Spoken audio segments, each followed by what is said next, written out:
Jibo tekiliya mirovan amura heri devlemendu kurte. Ligori zamanas David Krisçil Jibo zaman culbecuriye ferz edbeje. Ev fikir xwe despêrê xwezayê. Yek zimanî li hemberê xwezaya mirovan e. Çünkü xweza ne yek reng e. Bi hezaran reng heye. Çawa ku pêdeviya mirovan ji her rengê xwezayê re heye, her wiha pêdeviya mirovan ji rengê din û zimanê din re jî heye. Ziman nîşaneya nasnameyê ye. Milletek bi zimanê xwe tê nasîn. Çünkü ev cîhana global mirovan ji her hawî nêzîkî hev dike. Tiştek heye van ji hev vedqetîne ew jî ziman e. Ez anha panelîstî me bidim nasandin. Birêz Osman Özçelik, dermansaz, nivîskar û wergerîner e. Di sala 2007 de li ser navê Partiya DTP parlamenterî kiriye. Hevserokê Pena Kurd e. Bi zimanê Fransî, Tirkî û Kurdî dizane. Akademisyen Resul Geyik li zanîngeha Dicleyê beşa mamestetiya İngilîzî xwendiye. Mastera xwe di beşa ziman û çenda Kurdî de qedandiye. Teza wî li ser hînkirina Kurdî wekî zimanê yekem e. Xebatê wî bi piranî li ser perwerdeyîya kurmancî û zimannasîya kurmancî ye. Niha li zanîngeha Mêrdîn Artuqliyê di beşa ziman û edebiyata Kurdî de wekû hîndekar dersên ziman dide. Birêz Profesör Kadrî Yıldırım li Mêrdîn zanîngeha Artuqliyê cîgirê rektorî û serokatiya Enstitûya Zimanê zindî kiriye. Li ser kurdolojî, teolojî û gelek makale belavok û pirtûkî wî hene. Bi zimanên Tirkî, Kurdî, Erebî, Farizî û İngilîzî dizane. Li Kurdistanê, li medreseyê Kurdistanê şeş sal jî perwerdehî dîtiye. Mêvanên hêja. Panela me ew ê birêz Osman Özçelik dest pê bike. Mijara wî dîroka 21 Sibatê ye. Ez berê rê û rêbazê panelê bêjim. Her panelîst vanek me ew ê 20 deqe biaxive. Yê dixwazin pirsa ji panelîstvanê me bike, ji kerema xwe re em ê kaxiza biwandin, dikarin bila nîşeya bigirin û pirsê wan ji kîjan panelîstvanê me heye bila navê wan jî li ser binivîsînin. Piştî panela me xelas bibe em ê pirsê we bigirin.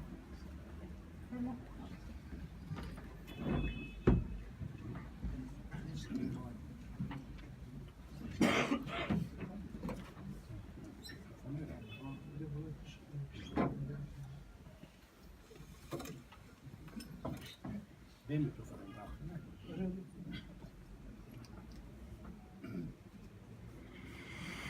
Başlıkım. Ben yarıştı liborina xwe dixwazim ve ku civînê min wek pale dizane ez çûm pale.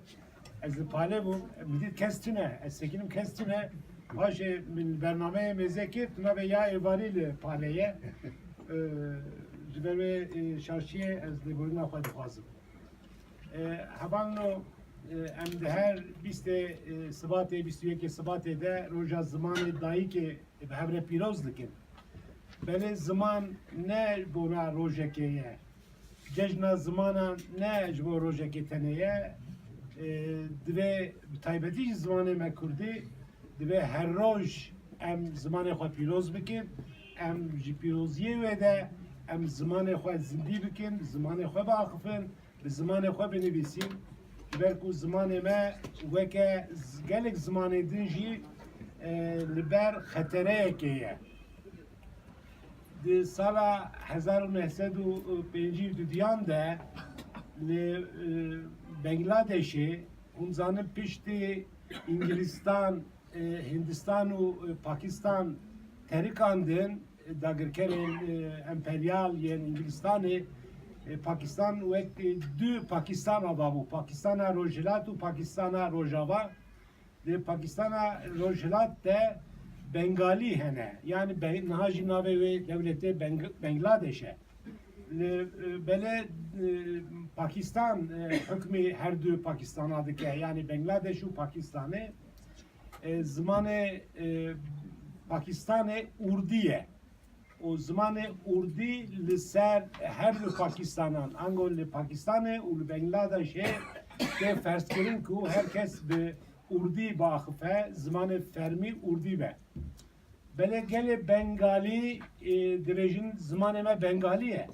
Em dixwazin bi zimanê xwe perwerdehiye bibînin, em bi zimanê xwe jiyana xwe ya civakî, jiyana xwe ya wêjeyî, jiyana xwe ya bazirganî û wekî din, em bi zimanê xwe biaxivin, zimanê xwe bikarbînin. û gelek astengî derdikevin di navbera Bengaliyan û Pakistaniyan de. Bengalî saziyekê ava dikin, saziya parastina zimanê xwe û gelek çalakiyan di dar dixin. Li bajarê Dakayê çalakiyek girîng dar dikeve û doza zimanê xwe dikin, doza zimanê Bengalî dikin. Di wê çalakiyê de polîsên Pakistanê êrişê dibin ser çalekgeran, çalekvanan û gelek kes têne kuştin.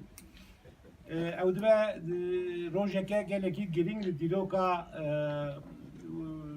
mirovahiyê de. UNESCO û hûn dizanin saziyeke bi netewên yekbûyî ve girêdaye, saziya çand û huner û ziman û perwerdehiyê ye. Di sala 1999 de biryar dide ku wê roja 21 Sivatê ku li Bengalê gelê Bengalî çalakvanên zimanê Bengalî hatine kuştin, hatine qetilkirin wê rojê wekî roja zimanê dayîkê bo tevahiya dinyayê qebûl bike. û di sala 2000 de ev roj weke fermî li nav neteweyên yekbûyî bi UNESCO bi xebatên UNESCO weke rojeke fermî hatiye qebûlkirin roja zimanê dayîkê ye li dinyayê. Hevana me jî got hevano ziman bi rastî jî gelekî girîng e. Ziman ne tenê amûreke ragîhandinê ye. Ango ziman ne tenê boy danûstendinê tê bikaranî. Ziman heman demê de çanda gelekî, çanda civakekê, dîroka civakekê di nava xwe de dihewîne. Fikr û ramanên civakê, serboriyên civakê, dîroka civakê di ziman de veşartiye. Eke ziman were qedexekirin, ziman were tünekirin, naxwe raman jî pêre tê tünekirin, qedexekirin, naxwe çand û dîrok jî pêre wenda dibe. Ji ber wê her neteve xwedîtiyê zimanê xwe dikin û her neteve li gor dîroka xwe û çanda xwe zimanê xwe diafirîne û pêş te dibin. Li ser ziman û raman gelek tişt hatine gotin. Kesên ku dibêjin ziman ramanê diafirîne hene, kesên ku dibêjin na raman zimanê diafirîne hene. Belê herçi be em dizanin tekiliya ziman û ramanê ji hevdû qut nabin. Heke raman neyê ziman, raman di heşte, di mejî de ramanek peyda bibe. Ji cavdêriyan, ji jiyanê ramanek di mejî û di heşê mirov de gava ava dibe, ew raman heke neyê ziman, neyê îfadekirin, neyê gotin, ew raman wek raman naye qebûl kirin. Ji ber wê ku tê gotin ku qedexekirina ziman di heman demê de qedexekirina ramanê ye jî. û qedexekirina ramanê û ziman bu xwezayê îltebahiya dinyayê wek sûcekî giran tê qebûl kirin. Mixabin zimanê me jî ji wan zimanan e ku hem bi ramana xwe, hem bi ragîhandina xwe, hem bi çanda xwe weke zimanekî qedexekirî bi salan berxwe da jiyana xwe doman. Ziman insan mirov dikarin biaxivin. Ango ziman ji teqlîdê xwezayê derdikeve. Yani zarîkirina xwezayê, dengê di xwezayê de teqlîdkirina wê, zarîkirina dengên xwezayê ziman afirandiye. û di anatomiya mirovan de, anatomiya mirovan ew xasî pêşketiyê ku dikare dengên xwezayê çi hebe, çi dengê xwezayê hebe dikare teqlîd bike, dikare zarî wan dengan bike. Cudahiya heywanan û insanan jî yek jê ev e. Xwezayê heywan jî ji bo ragihandinê dikarin dengan derxînin. Belê dengê wan pir bi sînor e. Çend dengan dikarin derînin û bi xwezaya wan re ew deng peyda dibin, belê pêş nakevin. Em bêjin wek qîrîn e, wek qîjîn e, wek wajîn e, wek orîn e, wek borîn e, wek ewtîn e. Dikarin tekiliyekê wî awayî bi hev re çêbikin. Belê wek ramanekê, wek fikrekê, wek hestekê nikarin zêde bi axaftinê bi ziman ifade bikin. Anatomiya mirovan, insanan bi vî awayî, vî vê hêlê de, di vî alî de pir pêşketî ye. Bi hezaran dengan dikarin insan derxin. Belê ji van dengan ji bo axaftineke pêşketî pêncî deng tenê bes dike. Temama zimanê dinyayê de bi pêncî dengan mirov dikare fikrê xwe, ramanê xwe, hestê xwe bîne ziman û ragihandineke têkûz, ragihandineke berfireh peyda bibe. Ev anatomiya mirovan cudahiyeke gelekî giring e. Ziman di rojekê de, di salekê de peyda nabe. Tê gotin ku mirovahî 5 milyon sal berê li Rojhilatê Afrikayê, li çiyaya Afrikayê mirovahî peyda, insan peyda bûne. Kaberiya wê çi ye, ne çi ye, zêde nayê zanîn. Belê 5 milyon sal berê insan hene li Rojabayê Rojhilatê Afrika, Rojhilatê Afrika peyda bûne. Belê mirovên wê demê ne dikarin bi hev re axaftineke weke îro, ragihandineke weke îro bi hev re têkiliyekê deynin. Axaftina wan mîna şempanzeyên îro tê gotin. Tenê bi dengan, bi çend dengan, bi îşaretan têkilî bi hev re datanî. Belê 330,000 sal berê mirovahî gihîştiye asla Homo sapiens û tê gotin ku ji Homo sapiens yani 330,000 sal berê û vir de ziman êdî têkûz bûne, ziman ava bûne û roj bi roj ziman pêş de çûne. Zimanê me jî xuya ye teva ew xas astengî qedexekirin û zext û zorê ku heta nal ser piyamaye xuya ye bi vî zimanê gelek şaristanî hatine ava kirin, çandek berfireh, çandeke kûr hatiye afrandin, jiyaneke bêber û ser hatiye ava kirin ku ziman têkûz bûye, ziman pêşketiye û heta îro wendane bûye ser linganmaye. Tê gotin ku heta niha li ser rûyê dinyayê 10,000 ziman hatine axaftin. Belê ji van 10,000 zimanna 4,000 ziman bi tevahî wenda bûne. Kesekî wan zimana dikarin baxifin li ser rûyê erdê nemane. Tenê 6,000 ziman mane li ser rûyê dinyayê. Belê ji van 6,000 zimanna jî gelek ziman li ber wendabûnê ne.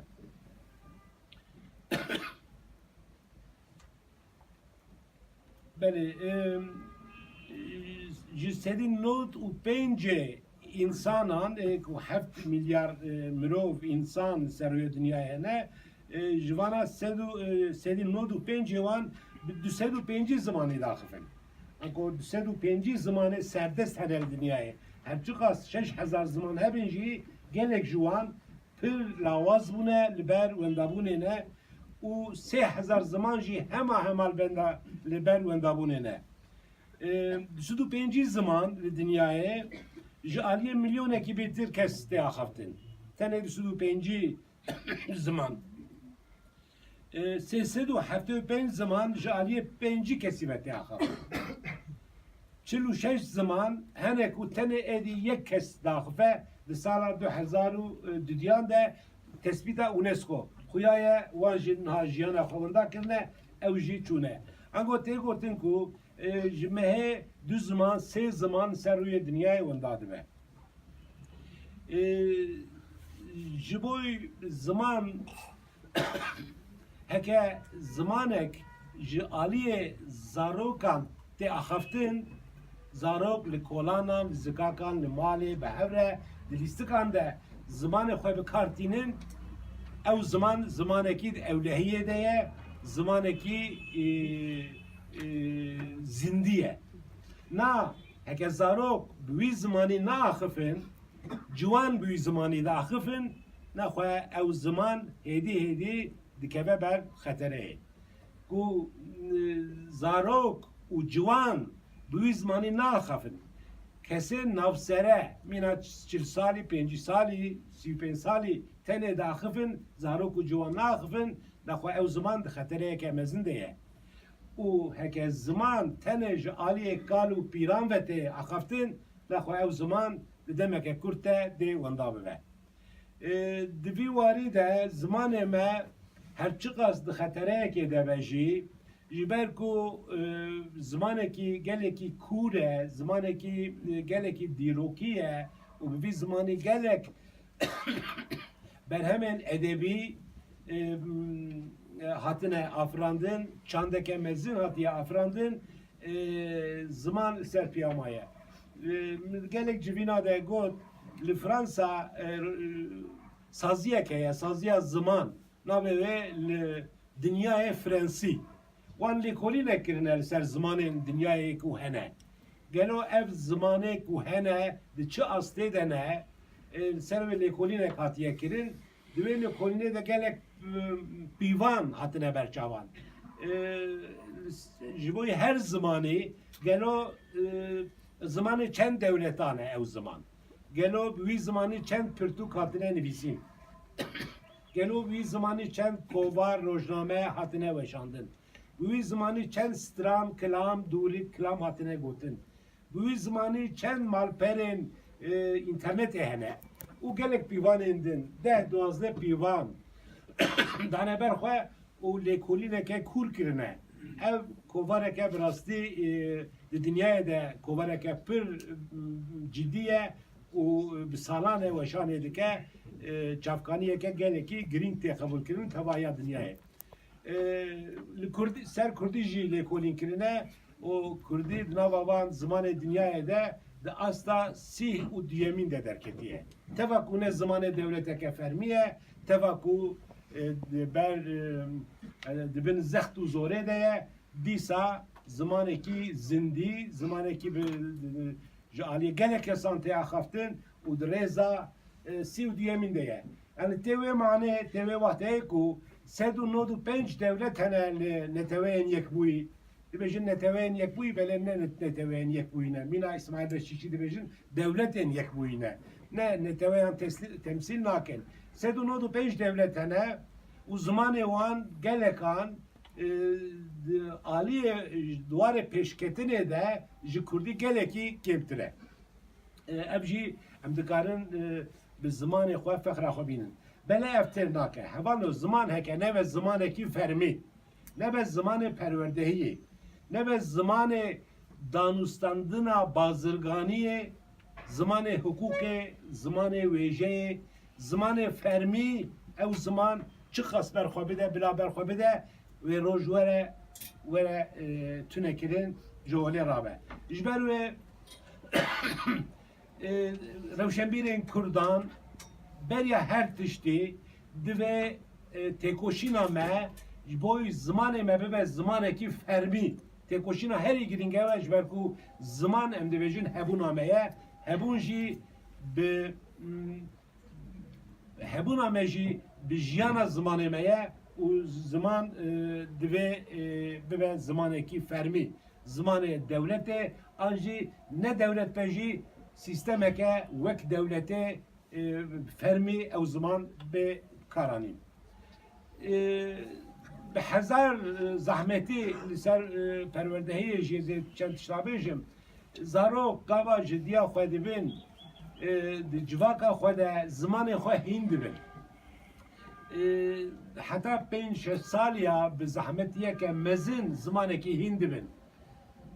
5-6 mehî de çend hevokan, çend kîteyan, heceyan dizanin, paşe çend kelimeyan hin dibin, paşe çend hevokan hin dibin, hatta dibin den asla despeka perverdehiye hatta 5-6 bejeyan hin dibin. Zahmetiye ke pirmezine, habateke kedeke 5-6 salan zarok tişteki hin dibin, zamanı xwe hin dibin, gavat için dibistane ne bir zamanı xwe bir zamanı ki qet nasnake servantê fers kirin.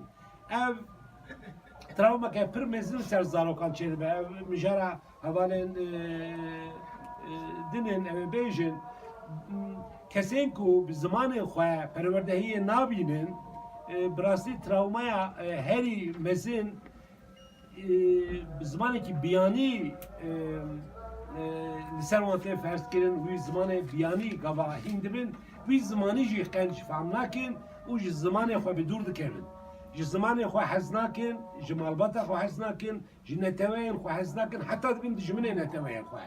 Em mînakê wan dibînin çi xas Kurdên ku dijminatiya gelê xwe dikin ji dijminê xwe bêtir hene bin vê de ev sedema ve yek jî ew e ku perwerdehiya bi zamanê xwe nedîtine. Yek jî ew e. Ew qas dijminatiyeka xedar dikin. Ez ê herhalde demame kêm bû, ez ê çend hevokên jî bêjim.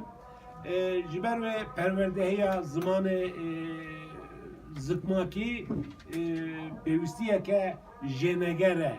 Em nikarin devjêberdin divê em doza wê bikin ku zimanê perwerdehiyê bibe zimanê dayîkê bibe zimanê perwerdehiyê. Hevan lo ez dixwazim İbrani, çîroka İbrani piçekî kutesî ji were behs bikin. Hûn zanin İbrani cihû li rojhilata navîn 3000 sal berê ji welatê xwe belav bûne, li dinyayê belav bûne. Çûne Ewropa, çûne Rusya û li gelek welatê dinyayê belav bûne. û di nava 2000-3000 salan de hêdî zimanê xwe wenda kirine. Zimanê wan tenê di perestinê de, di ibadetê de maye. Di sinagogan de li gor Tevratê, zimanê Tevratê tenê bikaranîne, belê zimanê rojane bikar nanîne. û her ku çiye wenda bûye. Ji ber ku her ku qirnek jî hatiye guhertin, kesên ku diçin sinagogan, kesên ku diçin perestinê, ibadetê jî kêm dibin, ew zimanê ibadetê jî her ku çûye kêm bûye. Dem hatiye kesê ku bikaribin bi zimanê İbranî cihû baxifin hema bêjin nemaye. Di sed sala 18 de wek cihûyên dinyayê li xwe varkirîne, gotine zimanê me çû em wenda dibin ku ziman biçe tişt namîne. Ji xwe welat çûye dibêjin. Destê me ziman jî biçe tişt namîne. û wek hêzeke ronaqbîrî peyda dibe nava rewşemirên İbraniyan cihûyan de û dest bi xebata ziman dikin. û paşê dibînin ku heta neçin ser welatê xwe, ser axa xwe, ew hewldanên wan parastina ziman jî de têr neke.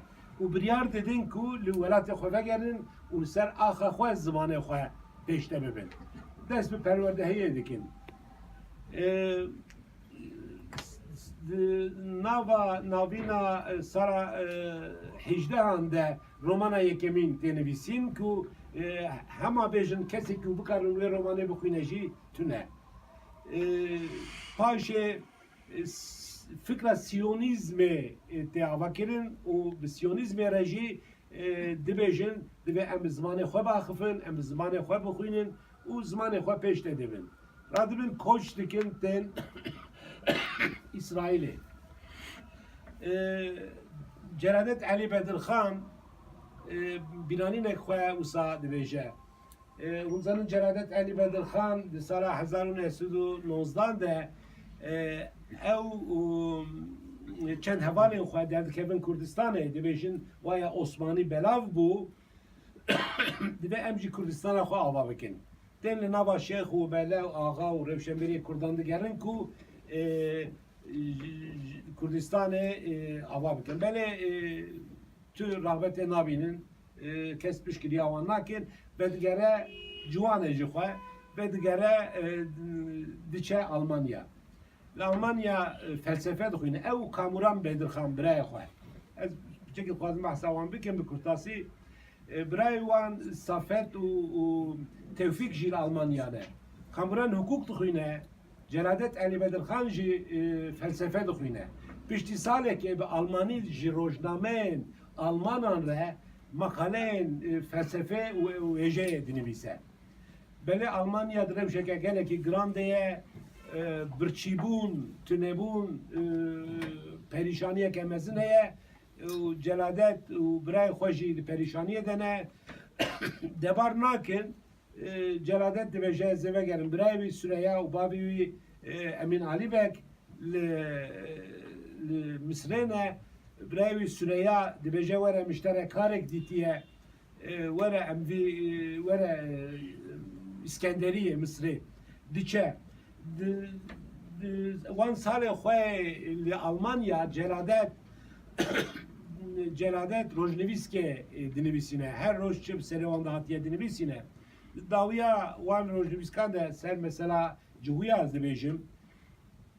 dibêjim cihû li Rusya piştî şoreşa bolşevîkan zimanê cihûyan bi İbranî bi tevayî hatiye qedexekirin û kesên ku bi İbranî diaxifin ji ber ku cihû bêtir bazirganın sistema nû ji bazirganan zêde hez nakin zimanê wan jî qedexe dikin. Paşê hûn zanin li Almanya Hitler jî felaketeke mezin tîne serê wan ev felaket na dike ku cihû xwedîtiyê li welatê xwe û li zimanê xwe bikin. Belê bi zimanê xwe nizanin gelek kes. Celadet dibêje em li vapûrê sar bûn ji bo ku em ji İtalya wê derbasî Almanya derbasî İtalya dibe, ji İtalya jî derbasî Misrê dibe. Dirê de qefle dibe ez dibînim ku cihû tên. Ez ji notê wî ji were bixwînim bi kurtasî. Me li güverteyê ji xwe re ciyekî ewle girt. Hêdî rêwîngên güverteyê xuya bûn. Giş cihû ne. Hemî ji Rusyayê ne û diçin Filîstînê. Tu nabê cihû her hefte halo qefle bi qefle diçin Filîstînê. Komeleya muhacirên cihû û şirketa vaporê peymanek danîne ku wana kêm zêde bi 2 lîre û nîv ên İngilîz mesela dikarin ji Varşovayê heta Yafayê herin. Jivan cihûyan tu kes bi zimanê cihûyan nizanin. Sal 1925 qefle ji Rusyayê cihû diçin Filîstînê belê tu kes ciwan ê ku bi zimanê xwe dizanin tunene. Dibêje ji ber ku firtinên wan cihû bûn wan jî digot qey ez jî cihû me paş heta min xwe wan naskirin da ez ne cihû me ez Kurdim min dît ku dibêje felaketa serê wan ya serê me nêzî hevin. Cihûyan xwedîtî li zimanê xwe li welatê xwe kirin îro bi İbranî gelek berhemên zanistî berhemên wêjeyî û sazûmana dewletê bi zimanê xwe didin meşandin û ziman ji tunebûnê rizgar bûye. Bi wê hêviyê ku em jî zimanê xwe ji tunebûnê rizgar bikin em bikarin bi zimanê xwe dewletekê sistema dewletekê ava bikin hukuka dewletekê wêjeya dewletekê zimanê bazirganiyê zimanê civakî û hunerê em bi azadî bikaribin bafirînin. Ji bo wê jî têkoşîn divê ji bo wê jî ne tenê di rojê wisa de werin em hemdû ajîte bikin em di jiyana xwe ya rojane de xwedîtiyê li zimanê xwe bikin heta ku zimanê me azad bibe. Spas dikim.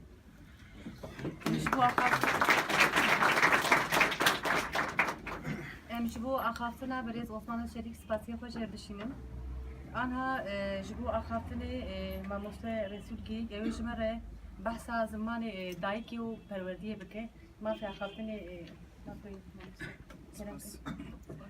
Evet bizler Resim Usta Osman be alek berfreyi mijarê kur kir û gelek mînaka jî da spas destê Usta. مجارا براستی پروردهیا زمان و پروردهیا کرمانجیش کو بسیار که پر تبلیغ و اکور رژیم مجارا پر حساس رژی ایجا وقتا که توای دنیای دنیرم براستی گلک مینا کنم ولاتی جور به جور هنه گیش دوی پیواجوی ده در باز بونه و هنک با آوه که سرکفتی هنک جی وکی ما از بجم هیجل برخورد دن ایجا جوان هنک میناکم بالکشن است خوازم وانا بر پارو بکم یک جوان میناکا بولگاریستانه بولگاریستان و ولایت بالکان وقتا که باید دناب پیواجوی که دنم بولگار دناب ولایت خود مالا آباد کن و مکتبه ناو مالا ایجا دوان مالا ده دبستان سرطایی بگیرم حیا زانگه ها آباد کن ایجا ماموستین که زمانی خود پروردهی دیدن درین مالا لور پروردهی دیدن ماتریال آماده کن و به شکلی حیا که دکتری خود اندازیاری خود از بیشتر یعنی پارزاری خود گیشه جمالا مزون کن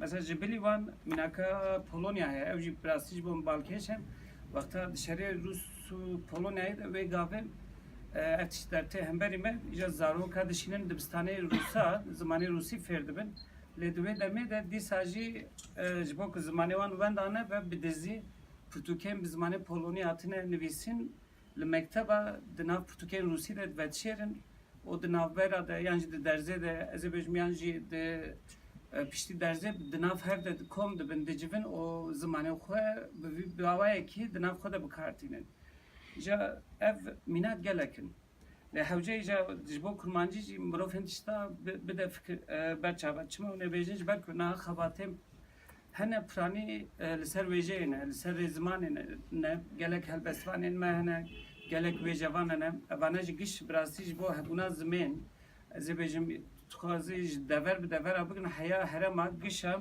وک دولمندی یک پر مزن دمه لگوری تشتکی کم از لسر سکنی بوم تنی باجاره آمده هشت هپی جبو پیوا کلبکی تنی آمده تی بکارانین مثلا یک جوان سریا الغانی دن سر از بیشتر پیشم رو بگی الغان دناف هفت هشت هپ گندا پیوا پلاپیتیک بکارته ایجا بخواهی دولمندی یک زفت مزنه ایجا که مجار وقتا کتی امی چوا ویتشتی بدن هنکرین امیل سر ویتشتی چوا بسکرین بخواه دناف خود مسئله یک پر مزنه یعنی جبر که وکی ماموستا جی بحث کرد و وکی کتی زانی جی پروردهی زمین جی پیشت بستانه تی برین هیچ بحثات شدن جی نکن نه وک درزا بجارده 2 ساعت لهن مکتبه هنه لهن مکتبه توننه اما بیشتر ده هر دیرو که ده لهر ولاتی لهر باجاری بسازیه یعنی بزنگه ها آنجی از به تشتکیتن هنوز پاکه ولی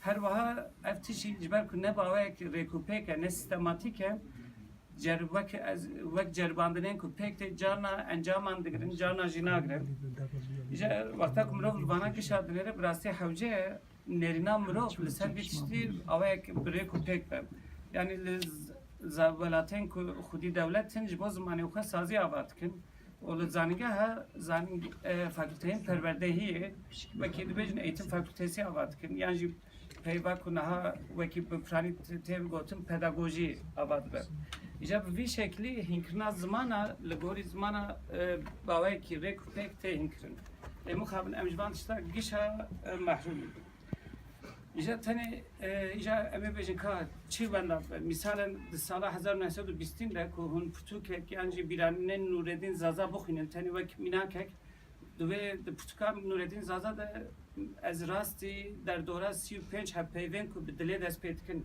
هات مثلا هم دبیجن دل سوز دل گرم دل بخوین انجی دل بریندار و هپیونه نوردین زازا دوان ساله در دوره 34 35 هپیون پیوی کنه هم بکار ناینن و پیوی که دناف دمی ده هاتنش بین کرد و پیوی که یعنی که هیچی هم لبا ننویش بر که ننویس کینه لبر وندابونی نه هنه ایجا بخواهی براستی مجاره پروردهی در تخه آستک زفت بلند ایجا لبه داره چه در تیوله یعنی نه که وکی ما مسته بحث که مراو زارو که حیات داره دبستانیم لهن باجاره 5-6 هزاره جبو کرمانجی از بیجم لهن باجاره جم خابن 2-3 هزار پیوین کرمانجی آباد بن و او کس داره دبستانی ایجا وقتا که نه دناب بده جنها ما مسته پوله هنم او باش زانن د برنامه بفرداتا ملی اعتماد ji sala du diye hayat sala çara gelek peyvên her muate û dijwate têda hînkirin. Ev bi xwe jî ez wek Turka peyva binavtikim di mêjê mirov de ev jî ciyek e ku mirov peyva zêde dike. İja li wê tenê ku em ji bo her peyvekê hemwateyek û ji bo her peyvekê em dijwateyek bigirin ew peyvê ku hene sê qat zêdetir dibin. Yani 5000 peyv dibe 15000. İja mixabin em kurmanç ji van tişta gişa kêm dibînin. Em ji van dimînin. Em nikarin bigîjin. İja peki ev çawa dertê olê? Çi pirsgirêk dertê? Pirsgirêka herî mezin ku kesek nikar bi zimanê xwe biaxe. Di derce de nikare xwe îfade bike karakterîstika herî mezin û ewil ku dertê newêrekî ye. Yani êdî ji tişta ditirsin. Êdî nikarin xwe îfade bikin. O vakta ku tişt derze de tê gotin hin kes vakta dikenin cana wekî formalîte têkenin yani cana bêdeng têdayîn dimînin. Ji ber ku îja ev jî dibe sedema bêdengmayînê. Ji evane hêdî êdî ji ber ku hatin dubare dikin êdî wek perçeyê kesayetê cêxwe dikirin. O roj bi rojê ev jî zêde dibin. İja evane vakta ku mirov dinêre ku ew kes nikarbin vî tiştî çareser bikin, nikarbin vî tiştî fehm bikin. O nikarbin bi awayek tekûz nêzî vî tiştî bibin. Dawiyê wekî di lîteratûrê tê gotin qerisandina şexsiyetê dest pê dike. Yani mixabin evane ji vakta ku mirov difikre ev jî tiştek giran e. İja li vê derê ez dixwazim peyvê bînim mesela hin bajarên me, misalên Amedê em li vir dijîn, li vê derê zarok waqt em zanin tiştê ku ji ber koçberiyê, ji ber tiştê ku berê hatine kirin, hûn çi dixwazin gîşa bidin berhev. Yani insan bi tevayî li malê kurmancî napeyvin, yani jî bi tevayî Türkî jî napeyvin. Ja her dûre ev ji bo vê rewşê di zimannasiyê de têgehek bi navê semîlîngwalîzm tê gotin. Di kurmancî de gelek nivîskar ez ê bêjim vî tiştî wekî nîv zimanî bikatînin. Yani vakta ku difikirin kesek zimanek pariyek zane, zimanekî din hîn dibe ew jî pariyek e. Lê ev çawa pêktir ji ber ku vakta ku li malê bajarê dêw bav dibêje ji bo ran ku zarok ji jiyana civakê kêm nemîne heya ku ji destê wan tê hewl didin ku Türkî bidin hînkirin ji ber ku kesê ku dêw bav ku baş Türkî nizam ber. Asta hînkirina wan jî her wiha mirov bixwaze kêm dimîne. İja ji ber vê ew zarok derdora em bêjin 400-500 peyvî hîn dibe û wakta ku dijî bi wî zimanî bi wan peyva dijî jî dibe key dunya tenê li gorî divê 400 yan jî 500 peyvî digere. İja mirov kare vê minakê li bajarek din em bêjin colemek yan jî li bajarek ku kurmancî tê axifîn pêşa ku zarok dere dibistanê ku 4-5 peyva zane wakta dere dibistanê dibe ku ji xwe 4-5 zanim îja hewce li mekteb ez 4-5 peyvê din jî hîn bibim ku di mêjî de çi hebe beramberî wî peyvî wî têgehî wek rismek yan jî wek peyvek hewce tiştek derê holê. Yani ev bi xwe jî ev pêvajoya hînbûnê hêj li malê pêşiya dibistanê jî dertê holê. İja ev rewşa mixabin nîv zimanî di vî warî de tiştek girîng e. O li ser rewşa nîv zimanî ku ez ê bêjim yani misal min binaka Amedê de tabii evine ne bu tevde Amedê li hin navçeya misalen wekî baş zanin li farkînê bi tevayî jiyan kurmancîye li hin navçeyê din yan jî li navenda Amedê ev tişt bawek normal yan jî bu awek xwezayî diguhere. Yani axaftinê hêdî êdî kêm dibe. İja ev jî bandorê dertê. İja pirsgirêkek din jî dîsa ji ber ku zimanê ez ê bêjim wek zimanê hînkirinê ji ber ku ne kurmancî em pirsgirêka din ku dertê wendabûna ragihandinê ye. Ji ber ku jiyan mirov kesayet bi ragihandinê xwe de îfade kirin. An jî pir kêm tişt dertên holên li ser vê minakek ez dixwazim bidim ku ez şahîdê vê minakê me hevalek ji Bîlîsê li vê derê dijî rokem behev de dimeşiyan îja ku em ê ji xwe zebeş yan şebeş yan jî wekî culemergî dibêjin şît bikerin. İja wê çaxê ku ev zebeşek çawa ye kesê ku difrot ku ev zebeşê bê av e. İja hevalê min sekinî şaş bak ev çawa zebeşê bê av e. Li ser rûya erdê ka zebeşek bê av heye. İja ji ber ku ez li virim nav ê ku hevalên dikerin zanin qesta vî firoşkarçî ye wekî zebeşê bê jî dibêjin yani ew zebeşê ku bê av hatiye mezin hatiye çandin û bê av mayem. İja dawiyê di vê pêvajoyê de tiştek wiha derket. hevalem çıkas got çava beya ve ija hava kese froşkar bedengek bilint hediye di asta dengeyi zede bu. İja dugo susuz karpuz işte susuz. İja davi go çava de susuz işte susuz. İja vakta ku mirov dinere evji ve hava sinorek liser Türkiye peyva de hele. Aslında vakta ku mirov ku tane xwe li hin peyva sînor bike ev jî diragihandinê de di axaftinê de di jiyanê de mirov bixwaze jî nexwaze jî tişta sînor dike. Îja di vî barî de evane tiştê pir hatine dîn. Sala 2008 de UNESCO dîsa li ser vê xebatek dike. Di vê navberê de UNESCO li welatên Ewropayê cara ewil di 1953 de bi piranî li Swêdê, li Norvêcê, welatên Skandinavyayê ji ber ku li wê derê du sê netew bi hev re dijiyan xebatên ser zimên kiriye û piştgiriya zimanê dayîkî daye. Ji mînaka Swêd û Norvêcê ji ber çîkê jî giring e. Hûn ê ji çima giring e nîv zimanê ji ber ku niha baş nabîram lê derdora heftê salî Swêd û Norvêc bi hev re dibin kraliyetiyeke dijîn û dawî ji hev vediketin. Naha jî di roja îro de jî Swêdî û Norvêcî dişibin hev û kesek ji Swêdê û Norveçê ji hev baş fehm dikin. û her du jî wek du zimanê cuda tên qebûl kirin. Bilêrin du welatê cuda ne, hikûmeta wan heye, dewleta wan heye, îja wek du welata tên qebûl kirin. Lê di heman demê de Swêd welatek zaf mezin e. Wexta hûn derin Bakurê Swêdê kesek ku li wê derê Swêdê diaxin wek zaraveyek cuda Vakta daxfe kesek ji başûr Bakuriya fehm nake. O qet fehm kirin tu nelê ew jî wek zaravet tên fehm kirin. İja vakta mirov dinire Swêdî û Norvêcî du ziman tên qebûl kirin ji hev baş fehm dikin. Lê başûr û Bakur ji hev fehm nakin wek zimanek û wek zaravet tên qebûl kirin. İja ev çi nîşan dide bi piranî rewşek helwestek polîtîke jî di heman demê de. İja tabii mirov kare van mînaka li gorî kurmancî, soranî, goranî, zazakî jî binirxîne, li gorî wan jî bisekne. Evanê jî tabii ki her wiha rewşa nîvzimanî jî, rewşa axaftinê jî, rewşa hêzê jî nîşan dide. û li ser van jî dîsa wexta ku mirov perwerdehiyê dinêre li Avustralyayê di pêşa 20-25 salî derdora 800 heb zimanê herêmî hene hebûne. Ja jinikek Amerîkî ku derdora 40-50 sal ew jî tenê van zimanên herêmî dixebite, her tim dere wir dixebite dere û tim. Ja dibêje di van salê, di van 10 salê dawî de niha 300 heb ziman maye, 500 heb ziman wenda bûne. Yani çima wenda dibin, çima ew ziman wenda dibin. Li wê derê ku em ê bêjin wek dibên fauna flora cuda ye, heywanên cuda hene, coğrafyayek cuda he, ednigarîn bi tevayî cuda ye, îja ev ziman çima wenda dibin. Yani piştî lêkolîna dibînin ku tu xebat yani wek perwerdehî tu ne ji ber bê. İja ev xanima ku ez behs dikim pêşiya 3 sala ji 4 sala projeyek afirand navê projê dibe gelo telefonên berîka dikarin zimanên herêmî xelas bikin. Bi vî şeklî projeyek çekir. Ji ber ku niha di telefonê berîka de gîşa taybetmendiyek heye ku em bi rehetî karin denga qeyd bikin. İja bi qeydkirina denga dixwazin wan zimanên heyî jî xelas bikin.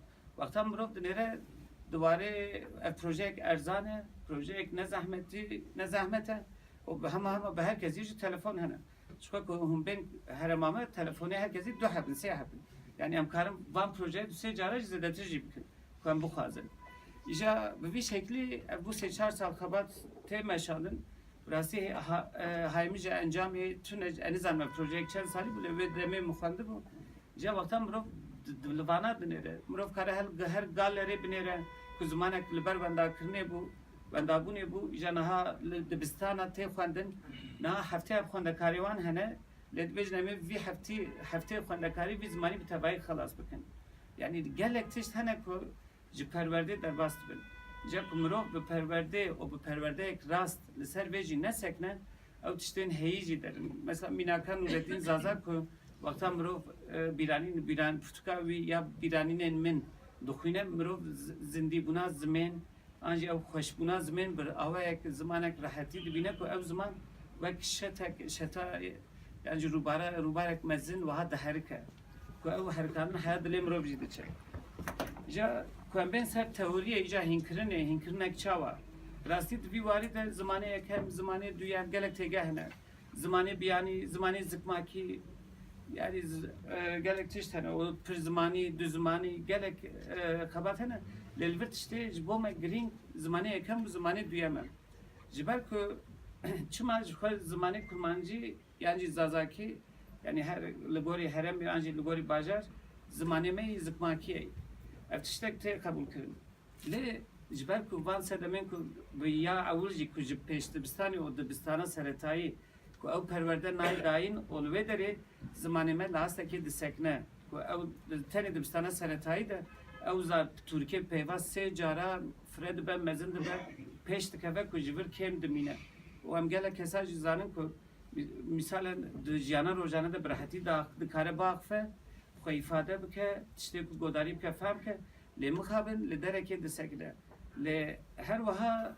gelek kemasi jihane jiber ku dünya da göhere işte cur be cur çet yani mirof eskar tukazım minak ekjibidim naha gelektiş bu vergere jiten hem berime haj destem jite az tukazım nuçeyin ajansın cur be cur ji bukunim misalen le Türkiye vakta ku jibo parlamenteran az Türkiye bejim dokunulmazlık yasası derken jibo dokunulmazlık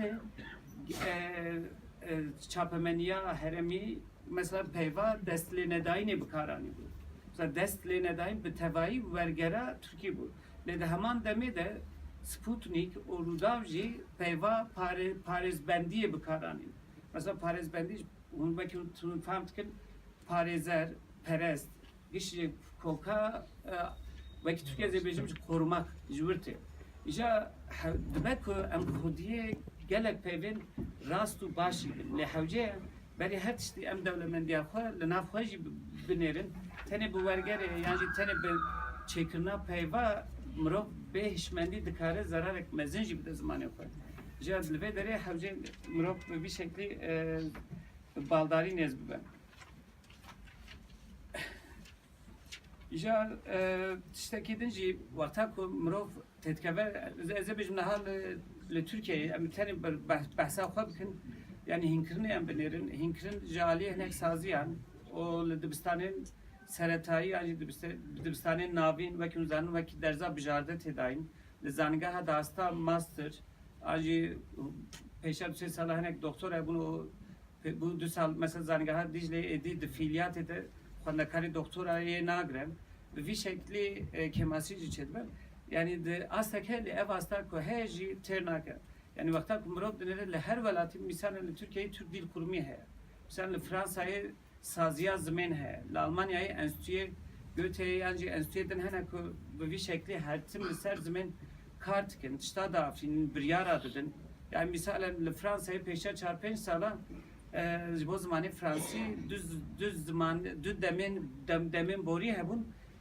ev saziya ku behs kin biryar da em demekê niha navêna baş nabiramın gotin em vê bikar neynin yani ji bo zimên bawek rahetî bê bikaranîn tabi her wiha em vî tiştî jî dibînin dixwazin ji ber ku tercîha zimanê wan li hemberî zimanê îngilîzî jî zêde bibe ev jî wek biryarekê ye bi vî şeklî dertê ja çima ez navê van saziya didim ev sazî giş ji bo zimanê xwe kar dikin her tim di van ziman û zaraveyan de xebata dikin li ser van tişta behev didin ja vakta ku em dinêrin tenê em halek biçûk de vî şeklî dimeşînin rastî pirsgirêk dertê yani lê dîsa jî di vê navberê de gelek kes gelek sazî pirtûka nivîsandin gelek xebatên wergerê hatin çêkirin weşanxane tişta çêkirin an jî ez ê bêjim helwestên şexsî hewldanên şexsî ku hin mirov li ber xwe dan hin tişta nivîsandin û afirandin û hinek tişta jî zêde kirin derket hemberî me tabi hevce mirov hin tişta jî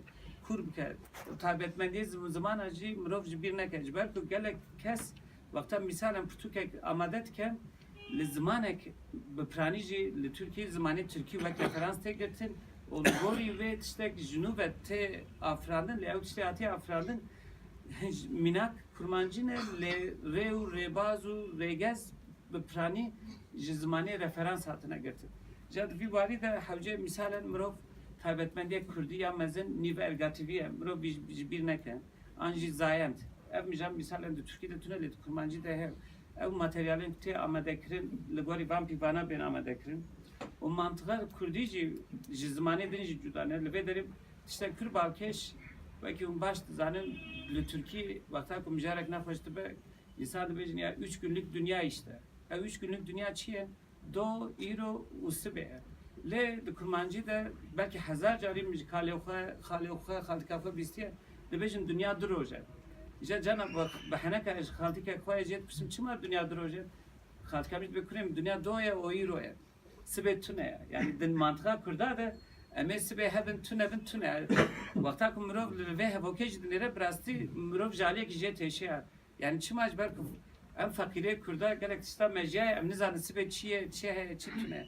Yani divi vari deji yani vakta mirov bergere bekek em bejin dünya seyroje ku kesek tüccar perverdehiyek zamanek din ne dibe acı perverdehiyek sistemi ne dibe ne hoca perverdehiyek ku ne ketbe bin bandora çapemeniye anji ne ketbe bin bandora çandın cuda bavek raheti van cudahya dibinin o ev cudahi ji bavek zelal nişani medbin ja tkazım tişteki de minake kır balkej bo men bidim vakta kurmancı da em jibo tiştek hamgin dibin em dibejin ezber vit tiştiketim de sorani de dibejin min koti ber o zazaki de ji dut işte gotin espa deja yani eskevta ver ji he ku telaffuzam şaş ber lebori tkazım le her seyci veki ku ben bunun önüne düştüm ben bu şeyin önüne düştüm tever gerandım ja misalen vakta ku dinerin yani besalan belki tekliyen me soran çene bu sinor pir de dijvar bun çuna hatın zafken bun anji zaza misalen le hakari zaza tunene le amed yani çevlik yani le siverek yani ja peki ev işte ku khoya bir şekli de mejiye insana da de mejiye kurdan da dertxe çiye yani ev mantık çava kadar yani biraz işte balkeşe ja evji mirov kare beje mantığa kurdiye yani ev mantık be şeklek ve kev derti oluyor yani mirov kare van minaka pir zede jibkar mesela minaka ku am pir petkenin am de bejin ya ödeve koy yazmış ki kapı kapatmış ki yani am de bejin gelmiş ki ja çıma mesela Kürt ne gotune yiyor ne gotune geliyor ki yazıyor ki gidiyor ki çıma de bejin gelmiş ki gitmiş ki yani Kürtek karşı kucukunda hoda ne ketbeji ve peyve bukartine Kurdekli Erzurum mecib bene bukartine Kurdekli merdinci bene bukartine yani ev mantık çava derte oluyor yani tabi her vaha mirov kare çarpınç hep bersi vacib bir de mirov kare vanajib bikayek le tiştek ve tkazım bejim ev mantık yek girtiye bisaya ve mantığı mirov da beyek ja mirov bekim mirov kare van minaka pir zedeci bikar pir çik cehenem o tişteki de hinkirna zimende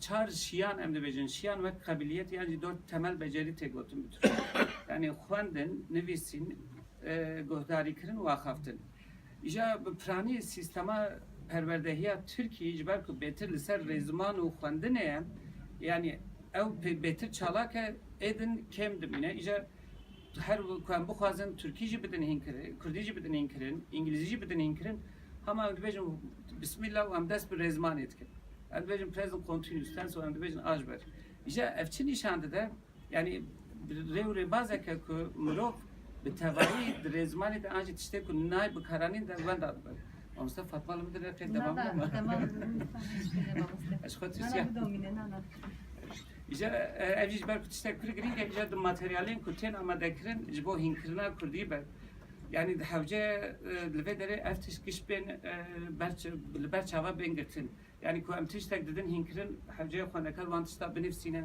kar bi wan tişta wexta godarî bike ji wan tişta tiştekî derxe heya fonetik bi xwe jî deng derxistin ez bêjim dengsaziya kesek Kurdekî ji bajarekî wexta dere bajarekî din ew diguhere dev ji bajarekî berdine ten misal ez ê mînaka Mêrdînê bidim li Mêrdînê navçeya Koserê navçeya Nisêbînê navçeya Dêrikê sê navçe ji hev bi tevahî dengên cuda derdikin yani hatta heremên din jehneterê li Mêrdînê ez karim vana ji wekî mînak bidim lê çi ye evane jî dewlemendiyeke lê ji bo wana ku mirov karibe bi hev re têke nav ragahandinek hevpar tiştê pêwîst jî tiştên yekpar û hevsengin tiştê yekpar û وکهبن مرو بسایه وان دکاره براحتی خو ifade بکه و فهم بکه و بفهم کرن و د پولند جی کماسی یک من مزن مخابن هر وقت tabi lehen saziye eftиш bir serketi jی وقتا مرو پولا آوات که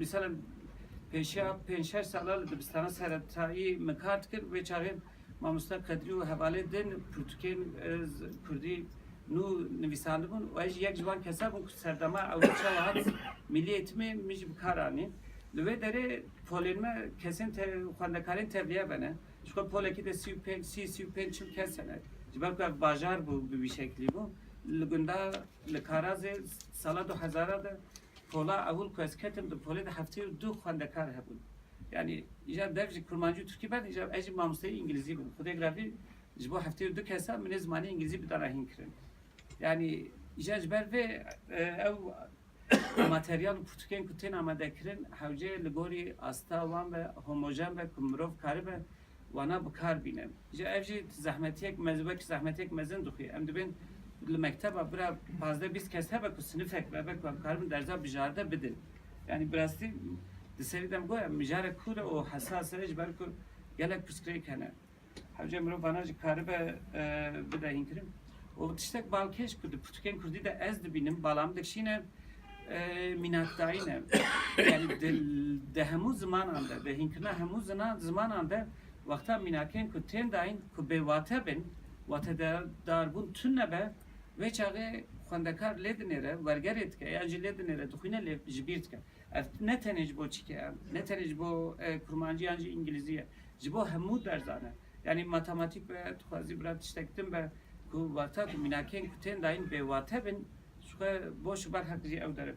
İcal serveci gele kes mesela az bu khaji minaken havoken tane de nefsinim de bu 2 sal az bu prani je çandek mezine şu kadar jübir minaka diyorum. Hatta liser ve Avrupa'ya liser çandnası jigele xabat hane. O vakit dibecin hemanen çandı kültürel öğeler evci bağlı dikşine. Havce mrof hemanen çandı bağvek bıkar bine. Yani icbar ki çandek pür berfreye xerafe işte yek vat işte kamlet gelin vataya ev vata lur şuha he. Adu diyaji مروف چکاس کار به وان شده که هی در باسی نویسکی بکه اوه خلاص من شو سر بار نه هجوم نیکار شیجی گلکتش سالان هاتی آخافتن و سر هاتی سکناندن o de hinkrin de vakta ko xandakar ija pişti ki minakat binin vaki mamusta huzan ijam de bejim doravaya jam minakat xwazin ev minaket ko xwazin küçük şahsi be de İngilizce de ben personalization yani kişiselleştirme.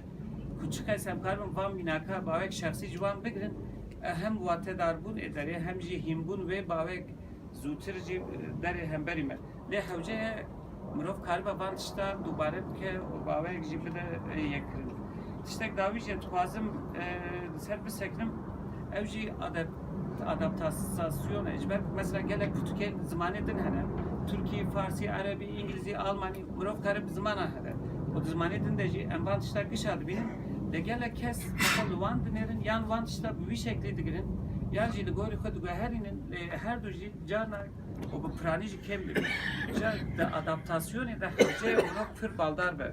Yani misalen ezebejim Putuk de be rubara heri mezinle dünyayı ki jane mesela mrov kare bece rubara heri mezinle Kürdistan ki jane yani ev adaptasyon kujbo kesa baldar be balkeş be ve çağı xandakar bavek raheti bartıştajı kar binin ja de adaptasyon eden havan sale davide milli eğitimci kurulu serdisekne her tüm de be çalakiyen zemen dil aktiviteleri bir şekilde bir kartinin ja vakta ku mrov kare be van çalakiyen zemen brasici به آوای خورگلی لسر بسکنه و اصل لگوری امری زاروکا لگوری هجمارا وان انجی لگوری استا وان آماده بکن و چاقیجی پر تشتن سود کمروف کار بجی سوده بگرجی درین هوله yani vaki işte yani mrof kare bana pır berfre bke gelek tiştene mrof ser bisekme avana ne tane mijara 20 dakika saate ki her beşek de nav xode mijare tezane mijare gotarane mijare derzem kutukane o pır berfre ten elvedere arman çim hine mrof ser bant işte baldar be ku mirov kar be hinek reyek li ber xwe derxe û rêya xwe veke. O tiştê ku min ji xwe dît di vê pêvajoya ku ez di zimên dixebitim yani ne tenê ji bo kurmancî jî dibêm ji bo îngilîzî jî yani ji bo kurmancî jî ji bo almanî jî yan jî niha ez fransî ji bo fransî jî ez karim bêjim karê zimên dixwazî hînbûn be dixwazî hînkirin be karê sebrê ye lê em Kurd bêsebrin bi rastî jî em Kurd bêsebrin hema em dest bi tiştek dikin em dibêjin di roja de biqedîn û em çap bikin yan jî em bikar bînin bi vî şeklî em nêzîkatiyek dixwazin rê bidin. Misalen zanîngeha Cambridge'e 600-700 sale heye. Zanîngeha Cambridge'e 600-700 sale têza binivîsînin, gotara behev didin. Ez ê bêjim xwendekara mezûn dikin. İja li wê derê kulliyateke çêdibe. İja wexta ku mirov lê dinêre yani ew tiştê ku dibêjin hînbûn û hînkirin an jî afrandina agahiyan yani ne demeke de.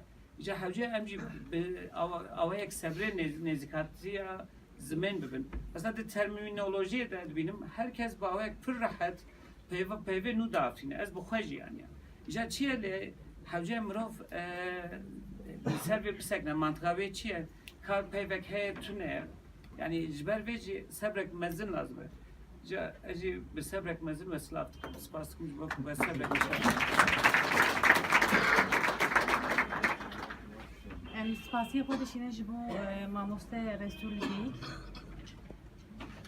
Axafnameyê me dawî mamoste Kadrî Yıldırım ew ê ji me re li ser zimanê Kurdî û astengiya li ser zimên bisekine. Mafê axaftinê mamoste Kadrî kerem kir.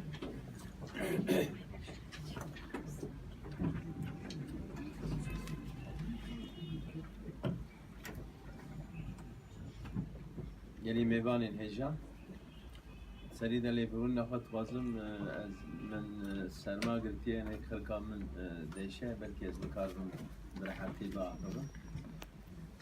Serî de ez we silav dikim û ji destpêkê heta niha keda kê di ber vê zimanê me pîroz de zimanê Kurdî de derbas bûye kê zehmet kêşaye û kê di vê rê de şehîd bûye bi rêzdarî û bi hurmet û bi minnet û bi rehmet em wan bi bîr tînin ji Ehmedê Xanî bigir heta Cigerxwê heta Celadet Bedirxan û heta bigîje kedkarê roja me bi saya wan em îro gihaştine astekeke em karibin derdê xwe îfade bikin. Bi rastî jî tekoşîna ser zimanê Kurdî ne tekoşîneke, rojeke, saleke, 10 salan e. Di vî bîstexê de mirov nikare li ser dîroka zimanê Kurdî û ser astengiyê wê bi berfirehê bisekine lê sera vê jî em ê çend gotina bibêjin. Ava ku me got kedkarên vî zimanê ji berê ve hene. Mesela di sala 1590 de yani di 100 sala 16 de em mirovekî wekî Aliye Teremaxî em dibînin. Di vê salê de sala 1590 de pirtûkeke bi Kurdî dinivîse û sê em rêzimanan dide berhev muqayese dike rêzimana Kurdî Erebî û ya Farsî. Di dîroka zimanê Kurdî de yekem Pirtûka Kurdiya rêzima ji alî wî ve hatiye nivîsîn sala 1590 de. Di peyra em Ehmedê Xanî dibînin ku haya mekteba ji vê kesayetê me mezin heye. Bi rastî jî di dîroka zimanê Kurdî de û di dîroka neteweya Kurdî de jî girîngiya xanî ji xwe ne mimkûn e ku bê ji bîr kirin û ne mimkûn e ku ji nedît di gihaştina zimanê Kurdî ya roja me de keda medreseyan pir derbas bûye û keda dengbêjan derbas bûye. Yani bi saya medreseyan û bi saya dengbêjên xwe Kurd zimanê wan digel hemî siyaset û polîtîkayên tunekirin û asimilasyonê jî dîsa xwe parastî ye. Yani para medreseyan û para dengbêjan divê parastina zimanê me Kurdiyê zikmakî de gelek derbas wî yekeda wan. û li gorî min divê saziyên me projeyekê amade bikin van klasîkên me yên Kurdî bi awayekî tekûz latînîze bikin û ji wan sûd wergirin. Mesela hem Mamosta Resul hem jî Mamosta Osman behsa perwerdeyê û termînolojî û bêjeyan kirin. Ez dixwazim balê bikişînim ser tiştekî niha di termînolojiya klasîkên me yên Kurdî de gelek termên resen yên orijînal hene ku eger haya me ji wan terma hebûya îro di cihê wan de me hinek termên çêkirî bikar neaniya. Wekî mînak em bêjin hevrê, hevrê ku bi Tirkî jê re dibêjin yoldaş, îro gelek nivîskarê me wek hevalrê û di axaftinan da jî di nivîsan da jî tê bikaranîn. Lê Ahmedê Xanî 300 û çend sal berê di nûbihara biçûkan de ji bo yoldaş hevrê bikar aniye. Ha hevalrê jî xey nabe dibe lê lazim e em li van çavkaniyê xwe klasîk baş xwedî derkevin. û gelek pirs bêjeyên û termên ku em divên xey nûnin îro tên bikaranîn dîsa duan klasîkên me yên kevin de hatine bikaranîn. Wekî em bêjin bêjeya pispor 150 sal berê ji aliyê Mela Mehmûdê Bazêdî ve di adat û rusûmetnameyê Ekradiyê da ku Tirkî wekî Kürtlerîn örf ve adetlerî hatin wergerandin. Divê pirtûka wî da pispor derbas dibe. Peyva paşeroj di Sîrul Mehşera Fexî Reşîdê Hekarî de derbas dibe. 100 sala 19 da 1800 û tiştekî de. îro hêjî nîqaşê gelip paşeroje yan pêşeroje wî bixwe 100 sala yani 1800 û tiştekî de Sîrul Mehşera xwe de paşeroj bikar aniye divê bitirsin ji paşerojê yani ji dahatûya xwe ji geleceka xwe filan.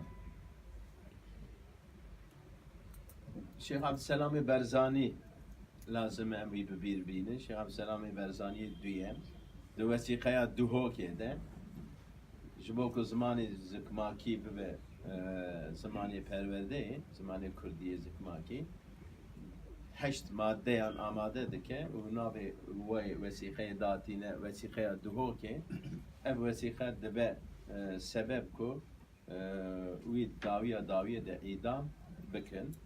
û Celadet Ali Bedirxan Ali Bedirxan ji xwe ne keseke ku em jê bêxeber bin. Mîmarê rêziman û rastnivîsa nûjena Kurdiyê. û Saîdê Nûsî, Saîdê Kurdî wî jî kêdekê gelek di ber vî zimanî de daye. Em wî jî bi rehmet û bi minnet dibîr tînin. Hûn dizanin wî jî xwest di Kurdistanê bi navê Medresetû Zehrayê zanîngeheke ava bike. Wî jê pirsên gotê pirsgirêka ziman çi bikî têkîja ziman tê de wekî zimanê perwerdeyê bidî xwendin. Wî jî bi Tirkî wekî formîlzasyon got zimanê Erebî wacib, zimanê lisanê Erebî wacib, lisanê Tirkî lazim, lisanê Kurdî caiz kılmak lazım. Yani perverdeya bi sê zimana di zanîngeha bi navê Medresetû Zehrayê de ji bo vê projeyê çû Cem Sultan Abdülhamîd randevî jî xwest. Lê çawa ku hûn jî dizanin jê ra gotin Saîdê Nûsî dîn biye. 3-4 hem doktor jî eyar kirin, bijîşk jî eyar kirin, got raporekî derxin, bira bibêjin raporekê dînê tîye ji bo Kurd guh nedin, bêjin amele Saîd dîn biye çiye dawa çit kewa dîn rapora wî ya dînî tîye jî heye filan. Axir diber vî zimanê de keda wî jî gelek derbas. Heta abêtin tîmar xene sê em doktora de heqî wî de rapor jî amade kirin. Axir serokê wê heyeta bijîşka pêra xeber da nêrî ku melayê meşhûr Kurdistanê cêra da hatin gotin Saîdê Kurdî ne mirovekî wisa ku dîne, mirovekî xarîqe ye. Derket wî bi xwe got. Eger ku Tirkî eğer Saîdê Kurdî de deliyse bu memlekette akıllı adam kalmamıştır. Saîdê Kurdî îstîmarxanê derket serê xwe bilind kir. Ew serok eşîr û hemar û karkerên Kurdan ku hatibû pêşwaziya wî ji wara wiha got. ey Kürtler Türkiye gol. Ben sizin için bu timarhaneyi kabul ettim. Ama sizin adınızı, Kürtlük adını lekedar etmedim. Yani keda herkese gorifa dede derbaz bir ve tevacib rahmetu minel bir dinin. Tabi pırs gerek gelek lepeşya zamanı meyzik maki ez beter ez ser Kürdi sekenim. Beri her tişti pırs gerek her imezin tenebuna mora fermiyete yani servi zamanı ango ev zaman hiç ne bu ya zamanı ki fermi. Ahmet Khani sesidu çend sal beri ev pırs gerek ditiye bu demem uzina faya şaheser de ji ev haniye zaman. لورا لگوری وی اگر کو زمانه کی مورا فرمیته کو او بخاطر به سیکه وقت عثمانی اندا جوی مورا کل ستشتان دخسته و کی مورا فرمیته داد گوتن سیکه او بخاطر به حتی کو مورا فرمیته یعنی سیکه سر بی زمانی نه دای او نبه زمانه پیاسه اتم بازار وی کسات و بعد بهجه نقد مبیجه کم بوهای به سیکه شاه شهروایه گرده ببردربه ببوا منقوش ندما وها به رواج و مغشوش یعنی او زمان میکو وکی زیر و زیوه نبیجه بی قیمته بی رومته بلی اگر ایرو بی قیمته و بی رومت بجبو که مورا فرمیته رسالتنه چمکی دوی زیر و زیر چقاس برومت و قیمت و عزیز بنجی حتی که دولت مورا فرمیت سر نخه نبیجه به زیر و زیوی دانوسندن تکرن او زیر و زیو حکم قاچاقی داد حکم سختکاری داد حکم بیرومتی داد بینید به زمان جی بی آوایه پس گره دایه به هونن پس گره که مزن تنبونا مورا فرمیت لیکی ده به موره لوی زمانی خه به چار گریدایی به پرسکری که سرکه یکم و پرسکری که دویم دکوه دادکوه هولی اوجی تنبونا دولته که کردانه تنبونا ستاتویه که کردانه یعنی خلق نای مورا خال زمان ما ناخه دولته که نای مورا خال جبو خیرا دیو باب خال زمان ما ناخه لازمه جنابا ما مهردار کی رابه هوای که احمد خانی دبی شهروا کی رابه حکم فرمانه کی رابه کو ایرو بهاوی کی تکنیک ام دکار ببیجن یا ببیجن دولت یا ببیجن ستاتو یا ببیجن ببیجن بلا ببیجن لورا ما تجربه اكو خلق دولت دن لبی زمان ما خودی در ناکه ما دیت ما بخواجید به چاوی خودید بگوی خودی بهیست و ادناف داشتی من جیشی گر بنیرن تجربه که زانینگه این کو بشین کردی دوان ده هاتبون آبا کرن ما تجربه که بی هوای در باز کرد لارتوکلیجی و چند زانینگه دنجی او بش هاتن آبا کرن جبلی آرتوکلی او بشین کو دولت آبا کرن جهه کو حق و عدالت ده به اجرا کرن او بشین کردیجی دنابا جماعت هنده دنابا نظانم چکانده پارو کرن یعنی او بشین کردی کو وکی امانت جی سالان مهان جانه که فرصتک چه بگو او جی دنابا کادروی خدا پارو کرن دنابا جماعت خدا پارو کرن از ایناب نبیجم لید هنک زانینگه هنده بندکارو ماموسته کو دهات گرتن و میتره دولت üniversite خبات دکرن زانینگه لیسته وان کسی کو سری لید دان جبو ماموستتی یا جبو خندکاری دبرن وان مقاما اگر کو دنابا وان ناوان دا ایکو نلگوری حسابی وان حبویا او ندهاتن گرتن وکی ام بیجن مالو ملکی بابو کالی خواه دنابا جماعت خدا دنابا کادو خدا او بشین کردی هاتبون پارو کرن پرورده به ترکی ده هات کرن تزین ماستره به ترکی ده هات نویسی آمد تنی ما گولوانه کر نگو او امانته که گلی میه امیلی خودی در کردن امی پرورده خوشی بزمانه خواه بکن امی تزین خوشی بزمانه خواه آماده بکن و لیسته که جمرهانین گوتر ما مسلم دخوازن تو ام نابین کدوی لیسته ده هنک وقت ما مسته هنک آنجی وقت طلبه اون بگرن لیسته زانینگهی مگو بلی سر چابا مگو بلا بین تیکه بین آزمونه اگر که در باز بود سر چابا اینا گو وانا باش بکردی نزانه کازی چاو بنا بگرن ای محافظه کارم بنا دیندارم باش کرونا مگو مالا بخرن ایلایات خلاص کردیه محافظان مدرسه کردستان دا خواندیه اگه که مثلا محافظه کاری بنا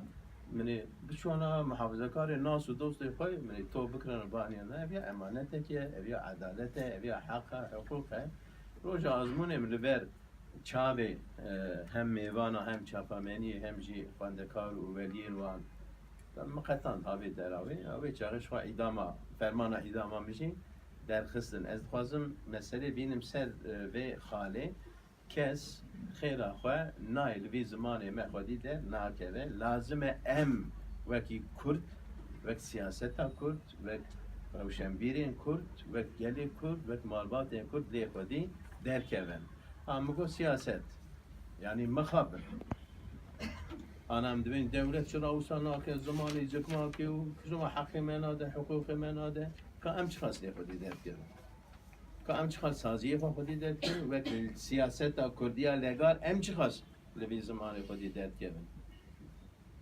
سياستك اگر کو بنگه هوی نه سر زمان خوی زکما کی عاطبه آوا کرن هول سر ادبیات تنه عاطبه آوا کرن ادبیات قد بجم يعني سر دماغوجی تنه او سیاست تشتك جدا ناكبة ودو سالة علاوه كما دوم جبو خودي 1000 حب كوميسيون في سياسات اما هنا كاب كوميسيون في زمان چی آباد بلا 3-4 حب 4-5 حب وكيل کو بيشكي كي جبيت استفهام دكن بلا بيشكي كي بيت اشترام مقام على خدار ببن همش قال خراب بيجن کو بنر واي جب بلی سیاست روزانه هم زمانی و بچاندا و پرورده و بدیروکا و بعد نگاری و رژیم شدن بود 2 سال هی کمیسیون یک بوانه دایه قبول کرده یعنی درد مزن درد مب خواهی یعنی بریا کام دولتی و بریا کام رسمیتی و بریا کام پرگالی سوجدار بکن و رخنه بکن لازم هم خواب خواجی رخنه بکن که هم چی خواست خودی لیدت کردن هم چی خواست لبر بی تشدید کردن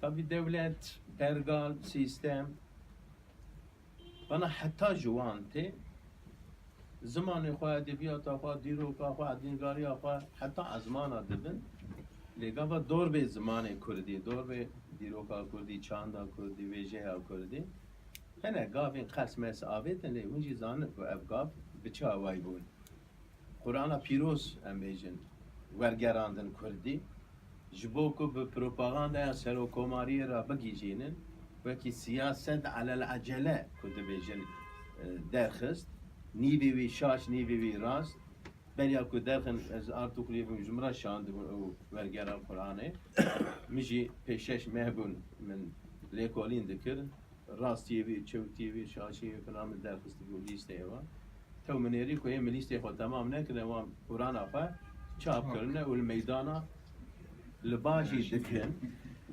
پکی مگوه قرآن ورگراند قرآن تکست که پر زیده آستاد که جوره ده پشتی گو اف زمان تیری دکه که قرآن پیروز به ورگراندن لدیگر وی هاوی هنجوی زمانی را دبیجن زمانی که نه شهرستانیه نه مدنیه و زمانی که نه مدنی و نه شهرستانی و چا قرآن تکست قرآنه و وی هاوی ورگراندن اف یک عاددنی عادد دوا و اب قرآن ورگراند زمان کردی لید قرآن ده سر پر زمانیه آیت هنن ده قرآن ده خدای تعالی ده بیشه که من زمان هر ملتی هر گلکی وکی آیت شوارا قبول کریه و من آیات اختلاف و السنتی که یعنی زمانی وی کش هر جدا نه هر یک جوان زمانا وکی آیت کی منه افته چه واته افته وی واته یعنی دماغو هون ای دولت ای دستلات داری هون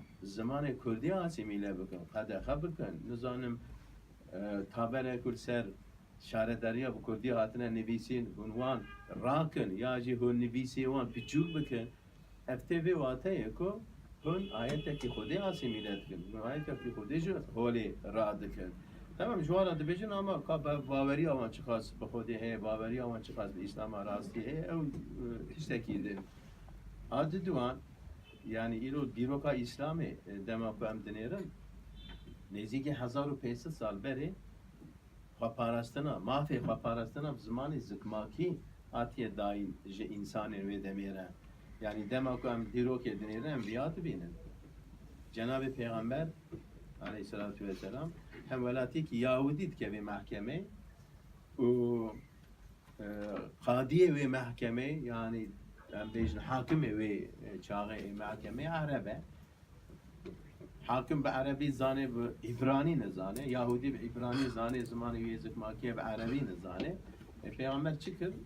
صحابی که خواهی که هم به عربی زانه هم به عبرانی زانه وکی ورگیر وظیفه دار کرد هات کت نابینا هر دوان و تشتی که حاکم گوت به عربی ورگران عبرانی جبو یهودی تشتی که یهودی به عبرانی گوت ورگران عربی جبو حاکم و بی آوای جارا یکم خواپارستنا به زمان زکماکی دیروکا اسلامی ده جیگر و کت حقوقا اسلامی حتی بگی جه چند سال بریجی ده همی کتاب فقهی ده وکی ورگیر و خواپارستنا به زمان زکماکی وکی سرناف ده جیگر تنه و زمان زکماکی آخواست پیروزه که سینوره و نبه و دنیای تنه دخدن بنیر من گویی قبشکی که لیکولین کرد طبعا ایکو باوری آوانه یج گوان بیجن ممکنه منک باور نکنجی دما کو انسان بمره تیکه و گوره لبی دنیای هن تشتی کو باش دیکر بل تشتی کو نباش دیکر با آخرین حساب کتابی وی هنن من فرض جیتین کرن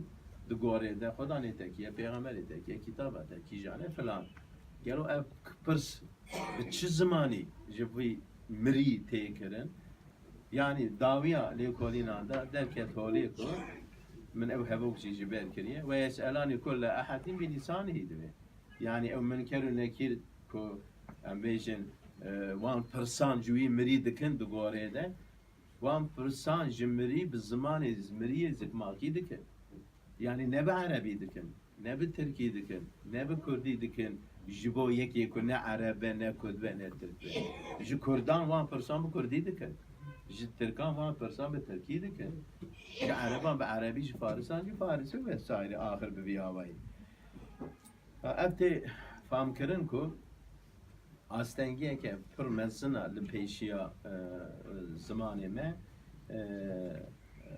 اوه کو ام خواه نسپیرن ایرویا خواه گری ندن بوان انسانی کو ایرو دستلاتی دستوان دایه لازمه سیاست همه او کردی لوی زمانی بخواه خودی درکبن yani eğer ki 20 sale 30 sale drama siyasete kurdi da zaten ki muhterem ci girtiye o hem 20 kelime hi ne biye lazım eviyam em bipirsin yani gaba doğru doğru dedi be zamanı zıkma ki ana dille eğitimi kurulan bu 20 sale drama bir siyasete de hem 20 hevokat değil ne bu evi bir havaya ve çağçeve hazar emejen panelu konferans و برنامه چه دبن ایکو سیاسی بن ته دوراوات تجید بن دجبن و ام بیجن سالون و کنفرانس تجید کن اما کل سر زمان جی لسر پانه کی کنفرانس کی لسر زمان زکماکی کردی سیاسی کی به و سالون جی بگره پیرا بسادان انسان جی بین yani bu her tiştira vakti ve hem bu bir zamanı berengasten yaratene. Angol lazım hem hene xaji rexne bugün her tim devleti tenina devlete yani devlete ki ne adile devlete ki ne rasıdır işte o lazım yapar hevi yapar bu ve geri neden vakt يعني هو يكون مقواجي برقامجي منكي نال حتى ما قو أجاكم ورا فرمية التنبة قيمة ورواجة في زماني نامينة مورا فرمية بدولة بوني وبخد استاتوية جدوة تشاوا ببي خد استاتوية وخد الدولة وخد نظام شل أو جيب يكيتية جدوة لو ما أحمد خاني دم موزيني ده دبیجه که گرده هبوا متفاقک ذکر بکرا انقیادک یعنی اگر که ایمجی اتفاقکی میکی تیه مهبوا میجی گول هب بکرا میجی هب یکی تی پیک بانیا دوام دکه داویه ده دبی تکمیل دکر مدین و دولت تحصیل دکر علم و حکمت yani ve demi meyci دینی خوشی دولت خوشی مکمل بکره دام زنده و علم خوشی زانست خوشی حکمت خوشی می پیش ببرم هیچی مکمل بکره اگر کو ایرو افتشتنه نه سبب وانشی تنبنا یکیتیه تنبنا اتفاقیه لما ایرو ام بیجن همی پارچه کردلی دجین ده همی پارچه اندا ایرو مجارا سرکت چیه ایرو ام بیجن کنگره نتویه یکیتیا نتویه اتفاقا نتویه ام ویا و گرینگی ایرو تینن زمان احمد خانی سیزدو چند سال بری آنیه زمان حتی اتفاق و یکیتی چه نبه حتی بهبربون چه نبه نممکنه که تبی بی خودی استاتیه کی نممکنه که تبی بی خودیه کی دست داریه به هیویا که ام دمه که زوده بگیجن و امان جافا بگیجن و هدف آفا دیس از بیجم خیراتن سرچامه راحتن و روزا زمان زخماتی یا جهان لحمی گلان پیروز به و بطیبتی جی جو گلیمه کرد بهتر پیروز به جو صبر آوازی سرچامه راحتن Em spas dikim ji bo axaftina Birêz Qedirî Yıldırım. Ez bi kurtasî panelîstê me ji axaftina wan mi çend xal girtin ez dixwazim bi we par bikim. Yê dixwazin pirsa jî bikim bira pirsê xwe amade bikin piştî encamê em ê pirsê wan bigirin. Ez çend xal bêjim. Ez bi dest axaftina Birêz Osman şerîk bikim. Di axaftina xwe de behsa xwedî derketina ziman kir. تکیلیا زمان و رامان دبی جهف قط نابه دبی قدر کرنا زمان